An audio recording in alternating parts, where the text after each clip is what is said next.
Acabou o tempo das meias medidas. Chegou o momento de viver tudo o que Deus preparou para você e derramar isso sobre a terra.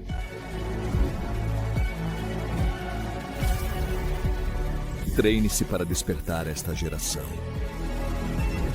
Treine-se e reencontre a paixão junto com o Espírito Santo. Treine-se para fazer dos milagres o seu estilo de vida.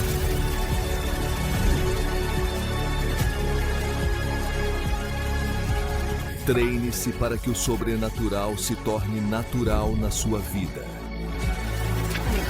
Treine-se para estar pronto e trazer o céu para a terra.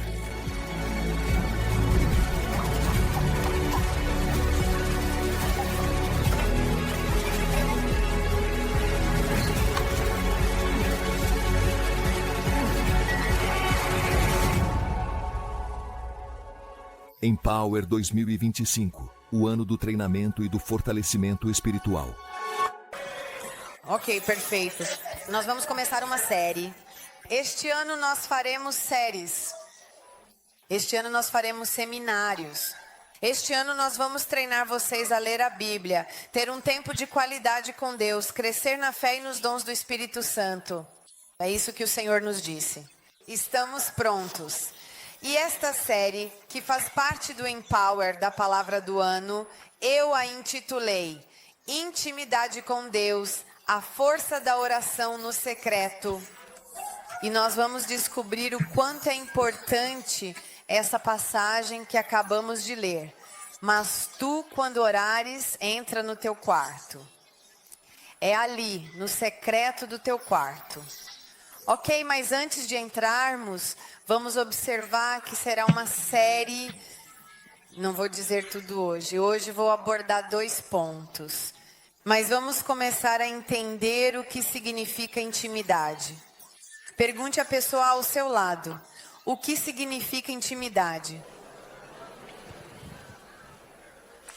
Quando você diz a alguém, essa pessoa é um amigo íntimo meu, o que você quer dizer com isso? Uma pessoa a quem você conta coisas que talvez não conte a outros, que você convive mais, com quem você abre seu coração, com quem pode ser você mesmo, certo? Vamos ver agora as definições de intimidade. Assim, da próxima vez que você disser que alguém é íntimo, saberá se está exagerando. Intimidade é um conceito que se refere a uma proximidade profunda e pessoal entre indivíduos, caracterizada por um alto grau de confiança, conexão emocional e abertura mútua. Vamos ler juntos. Intimidade é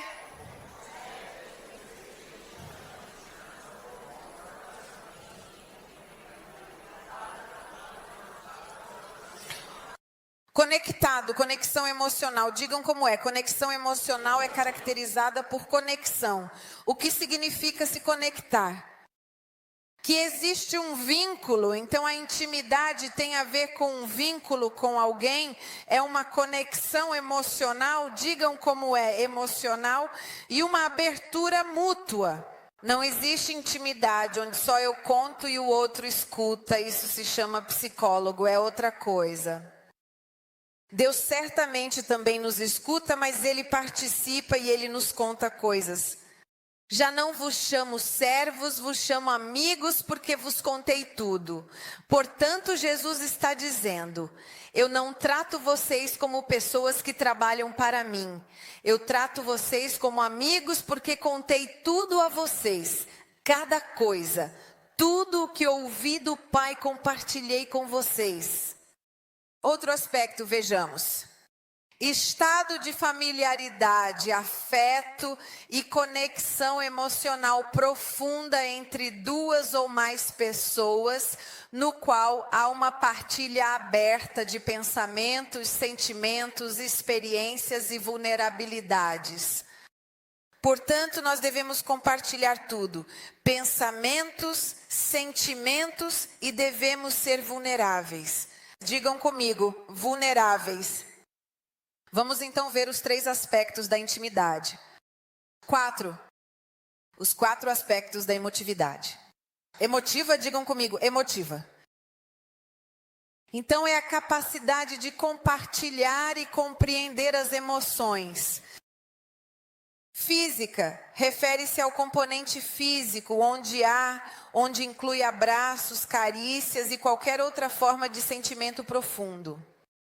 Intelectual, onde compartilhamos nossas ideias, opiniões, pensamentos em um espaço onde todos se sentem livres para expressar a si mesmos. E aquela mais importante, sobre a qual falaremos mais hoje, a espiritual, digam comigo, espiritual. Um vínculo que pode transcender o físico e o emocional, envolvendo uma conexão mais profunda. Digam comigo, mais profunda, de novo, mais profunda, com Deus, com o céu e com o sobrenatural. Vamos dizer isso juntos. Um vínculo que pode transcender o físico e o emocional, envolvendo uma conexão mais profunda do que o quê? Do intelectual, físico e emocional. A intimidade com Deus transcende qualquer outro tipo de intimidade. É mais profunda. Por quê? Por quê? Porque Deus conhece até aquilo que você não diz. Porque Deus te conhece, conhece o teu íntimo, conhece aquilo que está dentro de você. Quantas vezes você orou achando que sabia quem era e descobriu que não era assim? Já aconteceu com você? Comigo sim. De ir diante de Deus e dizer: Senhor, eu nunca faria uma coisa dessas como aquela pessoa. E Deus me mostrou várias situações em que eu fiz a mesma coisa. E em que eu tinha uma ideia pouco sóbria de mim mesmo. E quando você vai à presença de Deus, assim como nos olhamos no espelho, você começa a conhecer quem você é, porque Deus te conhece mais do que você mesmo. Quem sabe disso? Quem já conheceu pessoas que têm uma ideia pouco sóbria de si mesmas? Quem já conheceu alguém que quando fala de si mesmo, você faz assim? Não, porque eu sou de fazer e desfazer. Sou uma pessoa justa, correta, maravilhosa. E você olha para a vida dessa pessoa e diz: alguém precisa dizer isso para ela. Digo eu, diz você?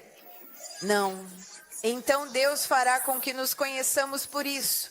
A intimidade espiritual, como se diz, é um vínculo mais profundo. Digam comigo, é mais profundo.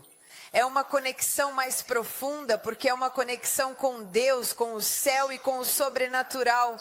Dissemos que conexão significa um vínculo com Deus, com o céu e com o sobrenatural. Digam comigo, eu quero ter um vínculo verdadeiro e profundo com Deus, com o céu e com o sobrenatural. Mais uma vez, eu quero ter um vínculo com Deus, com o céu e com o sobrenatural. Mas para ter esse vínculo com Deus, precisamos criar intimidade com Ele. Quem sabe que a intimidade não nasce do dia para a noite? Não é porque eu te conheço hoje e pronto, mesmo que eu te conte toda a minha vida, que já somos íntimos, que você já sabe de tudo. A intimidade vem com o tempo, a intimidade se constrói. É por isso que estamos falando hoje sobre intimidade, porque na oração, no secreto, por que está dizendo para orar no seu quarto, no seu cantinho? Quem reza no secreto? Significa que aquilo que dizemos no nosso quarto, ninguém está ouvindo e não precisamos impressionar ninguém. Para mim, no final das contas, podemos ser nós mesmos. Sabe, quando você faz um trabalho, por exemplo, um médico, você vai ao médico e ele te examina, faz isso e aquilo, e ele está exercendo a função de médico. Isso se chama o jogo dos papéis. Naquele momento ele é médico, com o filho ele é pai, com a esposa ele é marido. E quando está em casa, ele é ele mesmo, porque é um lugar reservado. Deus estabeleceu a oração no lugar secreto, porque é um lugar reservado. Não precisamos usar palavras importantes quando estamos na presença de Deus, porque há algumas pessoas, obviamente talvez não aquelas que cresceram conosco, mas que têm modos diferentes de orar. Ó eterno Senhor, você se vê no seu quarto fazendo assim? Ó eterno Senhor, com certeza aquela pessoa no seu quarto não faz assim. Talvez esse seja um jeito que você aprendeu em algum lugar para, sei lá, fazer a coisa certa. E não é ruim, porque quando oramos juntos, oramos para a edificação comum. Digo, quando oro junto, oro para a edificação comum. Ou seja, quem está me ouvindo não deve pensar: meu Deus, por que você não para de falar? Porque tem gente que quando ora em grupo, fala por 300 horas. O que chamamos de oração quilométrica. E esquece que somos 100 orando juntos e ora sozinho. Quem já viu gente assim? Ou então, quando ora, repete as mesmas palavras. Até colocamos esses exemplos na escola bíblica. Pai, eu te amo, Pai. Porque eu te amo, Pai. Porque tu, Pai. Porque tu, Pai. Porque tu. Quando você fala com seu pai, você fala assim: oi, pai, eu te amo, pai. Quero 5 euros, pai. Quando vamos comer, pai, me leva ao McDonald's, pai. O que você acha, Senhor? Você não faz assim, sim ou não? É óbvio que não. Você também não faz assim. Deus, obrigado porque eu sou generoso, não como certas pessoas. Então, a oração em comum deve ser uma oração em que eu falo com Deus, mas quem me ouve é edificado. Isso significa que não é para ficar ali dizendo 150 amém e a pessoa ser edificada. Que componente eu devo ter quando oro junto? Fé, certezas. Senhores, o mundo está pegando fogo. Las Vegas ainda não queimou. Los Angeles, sim. Mas tu és Deus, tu tirarás o bem disso, cuida das pessoas que estão lá, abre os olhos delas para que saibam que tu és Deus, para que olhem além, não apenas para as coisas superficiais da vida. Quando você está orando, você está edificando, fazendo com que o outro tenha vontade de orar e a fé cresça. Mas quando você está no seu quarto, pode ser você mesmo, sim ou não. Você pode chegar lá e dizer: Senhor, quero bater em todo mundo, não suporto ninguém. Que pesadelo essa situação. Porque talvez você não possa fazer. Talvez o psicólogo diante do seu paciente diga: sim, claro, é importante que essa coisa quando você era pequeno, mas você precisa perdoar. Depois talvez a própria pessoa esteja ali, irritada, mas esse é o seu papel. Mas quando está com sua família, ele é ele mesmo. Deus inventou uma forma de se comunicar com você, onde não há véus, onde não há máscaras, onde você pode ser exatamente quem você é. E se por acaso você disser coisas que não são verdadeiras, o próprio Espírito Santo vai te dizer: Roslyn, você não sabe disso? Por que você fala desse jeito? E talvez ele te diga: você está sendo pesada. Uma vez o Senhor me disse, na minha oração pessoal, assim ele me disse: você está falando como Satanás. Porque eu estava, enfim, isso foi há muitos anos. Graças a Deus, acho que melhorei. E comecei a dizer: porque eu vou fazer isso, porque depois faço aquilo, porque eu... E Deus me disse: há orgulho na sua maneira de falar. Você está muito focada em si mesma. Você não é o centro. Eu me lembro que foi não foi fácil ouvir isso. Talvez, se tivesse sido uma pessoa a me dizer, eu nem teria aceitado. Mas era Deus quem estava me dizendo e eu não podia contestar. Porque com uma pessoa você pode fazer isso. Mas como você pode contestar quando Deus te diz uma coisa, dizendo que não é verdade, se Ele te conhece mais profundamente do que você mesmo se conhece? Então ele estabeleceu um lugar onde nós somos nós mesmos. Digam comigo: onde eu posso ser eu e onde ele quer que eu seja eu. Amém? Então vamos ver que maravilha é a importância da intimidade. Então, uma conexão profunda, digam como é. Quando você tem intimidade com alguém ou uma conexão profunda, obviamente estamos falando de Deus. Mas em geral, em qualquer nível de intimidade, você tem uma conexão profunda. Ou seja, isso te ajuda a construir relacionamentos mais significativos, mais satisfatórios. Não é só superficial. Sabe quando você tem um relacionamento superficial do que se fala? Como vai? E o que você faz da vida? Ah, que legal, tudo bem? Qual é a resposta? Claro, tudo bem, sim ou não. Mas quando você está conversando com um amigo, com uma pessoa com quem tem intimidade e pergunta, como você está? Você não faz ideia, tive um dia. É diferente, não é? Isso significa que essa pessoa tem intimidade com você. Isso te ajuda a ter uma conexão que faz sentido. A intimidade também traz bem-estar psicológico, diga comigo, traz bem-estar psicológico. Dizem que quando as pessoas têm relações íntimas, elas tendem a ser mais felizes. Diga comigo, serei mais feliz. E isso contribui para a saúde mental. A intimidade com Deus vai contribuir para a sua saúde mental. Hoje, muitas pessoas que vêm até mesmo do mundo dos crentes e que estão no mundo, por exemplo, do empreendedorismo ou querem ajudar as pessoas a crescer, a primeira coisa que dizem é: medite em algo pela manhã. Isso é algo que Deus criou muito antes de tudo isso. Medite na minha palavra dia e noite, que você não deve se desviar nem para a direita nem para a esquerda deste livro, mas medite nela dia e noite, Josué, e você prosperará quando a meditar. Amém? Então não há nada de errado com a intimidade, é algo maravilhoso, mas por que se é tão maravilhoso, temos tanta dificuldade em nos fechar com Deus? É mais fácil ir ao médico, ao psicólogo, ligar para o amigo, o mentor, o pastor, o fulano de tal, do que estar na presença dele antes de qualquer outra coisa. Diz aí, como é? Por quê? Porque o diabo sabe que no seu quarto há poder. O diabo sabe que se você tirar um tempo com Deus, se você aprender a ouvir a voz de Deus, a sua vida com certeza vai mudar. Porque Ele vai te dizer o que fazer e o que não fazer. Porque o Espírito Santo vai te guiar em tudo o que você fizer. E você vai parar de tomar decisões sozinho.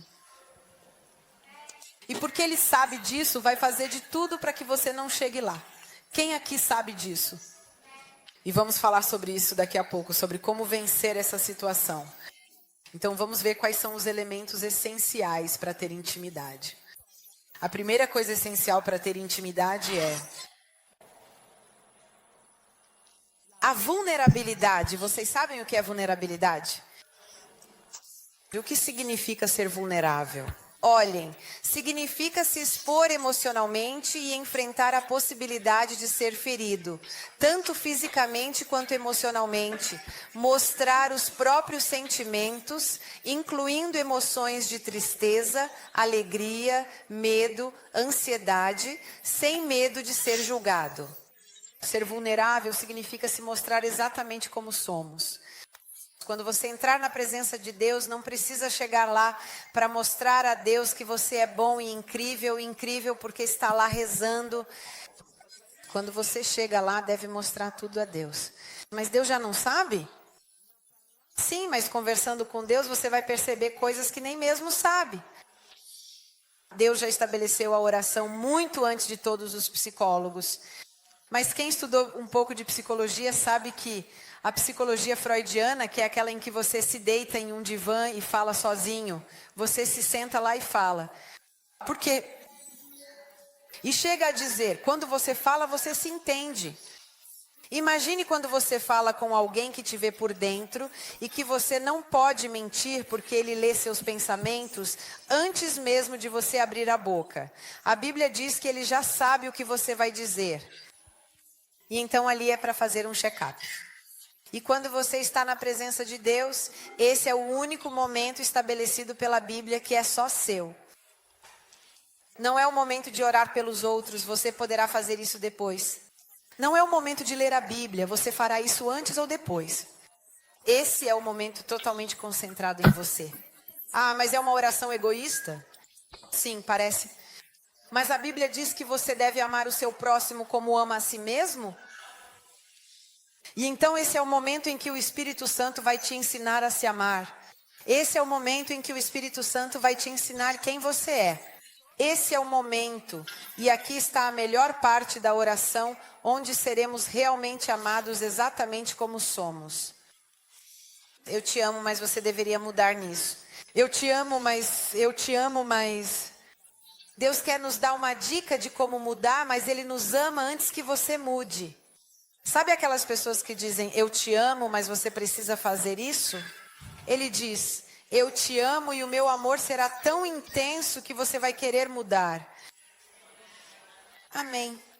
Essa é a grande diferença, porque nós mudamos porque nos sentimos amados.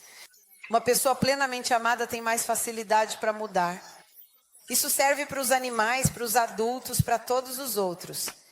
Se você pega um cachorro que sempre foi espancado e esse cachorro, assim que te vê, já te olha assim ou começa a querer te atacar porque está ferido, alguém não pode dizer, então seja mais cruel porque ele é cruel.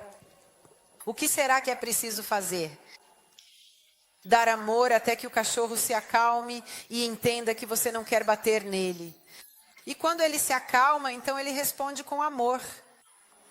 A mesma coisa acontece quando você começa a cuidar de alguém que é uma pessoa ferida. Uma pessoa ferida fere. Portanto, uma pessoa ferida será uma pessoa agressiva. Você diz uma coisa, então por quê? É uma pessoa difícil de lidar, difícil até de conviver.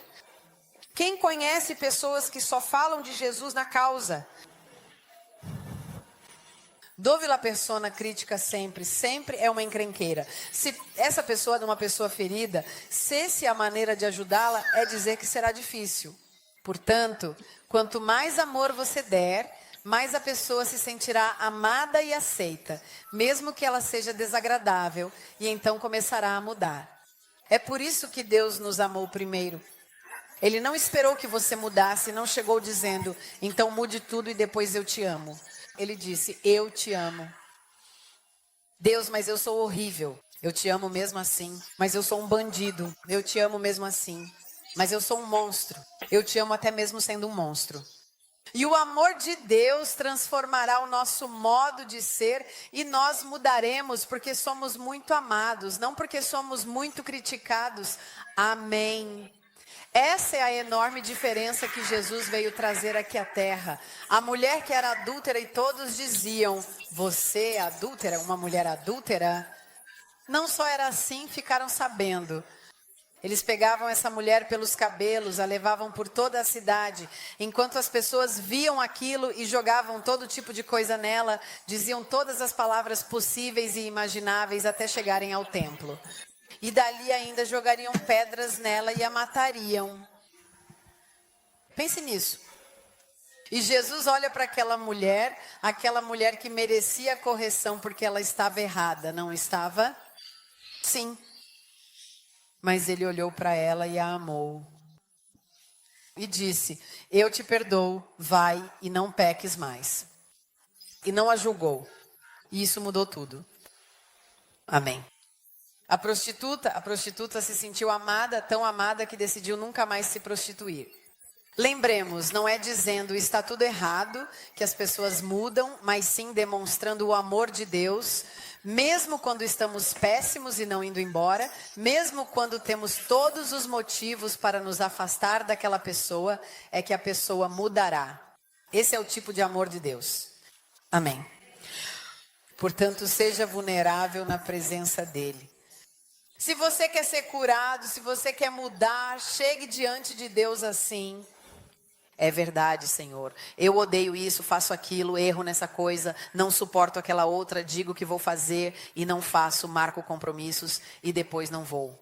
Em vez de se justificar, seja vulnerável. Admita, é verdade, olhe para mim, é verdade que eu sou assim. Você sabe o que significa a palavra confessar? Significa concordar com Deus. Como é que se diz? Confessar significa concordar com Deus. É verdade, Senhor, eu sou assim. Sou exatamente como o Senhor diz. Sou péssimo em tudo isso, mas obrigado porque o Senhor me ama mesmo assim. Amém. Portanto, ser vulnerável significa mostrar os próprios sentimentos, significa mostrar quem você é e reconhecer as fraquezas e os fracassos. Repitam comigo: reconhecer as fraquezas e os fracassos. E permitir que alguém conheça o seu verdadeiro eu. E essa pessoa, acima de todas, é Deus. Existem outras pessoas com quem somos vulneráveis dentro de um relacionamento de casal, de uma amizade, ou até mesmo em uma relação de mentores e discípulos. Mas a pessoa diante da qual devemos ser completamente vulneráveis é quando estamos na presença de Deus. Também. Outra coisa importantíssima para a intimidade, depois da vulnerabilidade, é a confiança. Eu não sou vulnerável se não confio na pessoa que está à minha frente. Porque se eu te conto a minha vida e mostro como sou, e depois você vai contar para todo mundo, ou se eu digo, por exemplo, que tenho um problema com a masturbação, e sei que você vai começar a me julgar, será muito difícil que eu abra meu coração e seja vulnerável novamente. Amém. Para ser vulnerável, eu preciso ter confiança. Uma coisa está ligada à outra. A confiança é a convicção de que algo ou alguém é confiável, competente, sincero. Significa acreditar na capacidade de agir de forma ética e responsável. E a confiança se constrói com o tempo. Também implica o risco de ser corrigido, mas a confiança nos leva a ter laços mais fortes. Ah, mas eu perdi a confiança naquela pessoa. Quando foi que você disse isso? Quando a pessoa te disse uma coisa e depois não fez. Quando a pessoa te disse uma coisa, quando a pessoa te traiu, você tinha confiança e depois a pessoa te traiu a sua confiança e você se fecha. Digam comigo, eu me fecho quando falta confiança. Outra coisa muito, muito, muito importante, elemento essencial para a intimidade é a comunicação aberta. Transparência. Amém. Sem filtros, sem máscaras. Digam comigo, sem máscaras, sem cera. Sendo quem eu sou, isso certamente é importante em todos os relacionamentos. Mas diante de Deus, quando você estiver orando, se quiser estabelecer um relacionamento de intimidade com Deus, você precisa de duas coisas. Uma, frequentá-lo com frequência. Qualquer livro de etiqueta que você leia está escrito: se você quer ser íntimo de alguém, deve encontrar uma maneira de estar mais vezes com essa pessoa. Obviamente, do outro lado deve haver uma resposta. Não seja aquela pessoa inconveniente que quer ter intimidade com alguém que não quer ter intimidade com você. É sempre uma via de mão dupla. Mas Jesus morreu na cruz para ter intimidade com você. Porque aquilo que separava, que era o pecado, que me separava da intimidade, foi destruído na cruz porque Ele quer. E como é isso que Ele quer, então você precisa dedicar tempo. Se você quer ser íntimo, precisa dedicar tempo, ser transparente, vulnerável e confiar em Deus. Amém. O que vai me ajudar a ter uma intimidade profunda com Deus? Ele responderá a todas as minhas necessidades afetivas.